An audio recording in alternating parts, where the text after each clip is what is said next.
میں آپ کی خدمت میں مزید عرض کرتا ہوں، ڈاکٹر صاحب کی جو چوتھی بات تھی کہ تقلید سے امت کو نقصان پہنچا ہے، ڈاکٹر صاحب عموماً اور غیر مقلدین حضرات بھی بخاری کا نعرہ لگاتے ہیں۔ آپ حضرات نے پڑھا ہے کہ صحیح بخاری کے جو مؤلف ہیں امام محمد بن اسماعیل البخاری متوفی 256 ہجری، آپ کون ہیں؟ آپ شافعی المقلد ہیں، آپ امام شافعی رحمۃ اللہ علیہ کے مقلد ہیں۔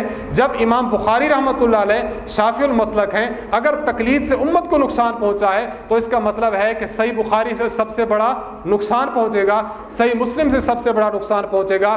جو حضرات محدثین اس امت میں گزرے ہیں اور حضرات مقلدین ہیں، ان سے امت کو بڑا نقصان پہنچے گا۔ پھر ہم ڈاکٹر صاحب کی خدمت میں عرض رساں ہیں، آج کے بعد آپ قرآن کریم کی کسی تفسیر کا حوالہ دیں، کیوں؟ اس لیے کہ اس کے مفسرین مقلد ہیں۔ آج کے بعد آپ کسی حدیث کی کتاب کا حوالہ نہ دیں، کیوں؟ اس لیے کہ اس کے جامعین کون ہیں؟ مقلد ہیں۔ جب تقلید سے امت کو نقصان پہنچا ہے، آپ کس منہ سے ان کے حوالہ جات کو دنیا کے سامنے پیش کرتے ہیں؟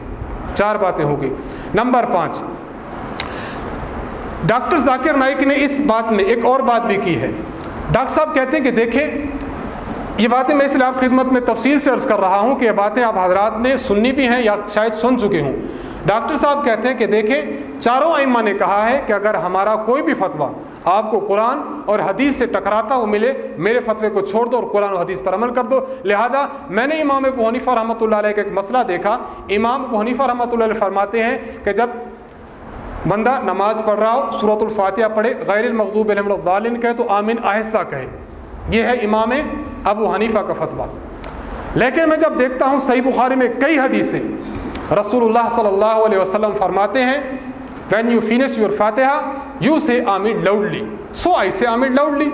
جناب رسول اللہ صلی اللہ علیہ وسلم ارشاد فرماتے ہیں جب کوئی بندہ نماز پڑھتے ہوئے غیر المغضوب علیہم ولا الضالین پر پہنچے، آمین زور سا کہے، لہذا میں آمین زور سا کہتا ہوں۔ اب اگلی بات آپ سمجھے، ذاکر نائک کہتا ہے کہ قرآن حدیث مبارک یہ کہتی ہے آمین زور سا کہو، امام ابو حنیفہ یہ کہتے ہیں آمین آہستہ کہو۔ امام صاحب خود فرماتے ہیں اگر کوئی فتویٰ میرا تمہیں قرآن اور حدیث سے ٹکراتا ہوا دکھائی دے، میرے فتوے کو چھوڑ دینا، حدیث پر عمل کر لینا۔ لہٰذا میں امام صاحب کے فتوے کو چھوڑتا ہوں، حدیث پر عمل کرتا ہوں۔ سو آئی سے آئی ایم 100% حنفی، میں 100% حنفی۔ کیوں؟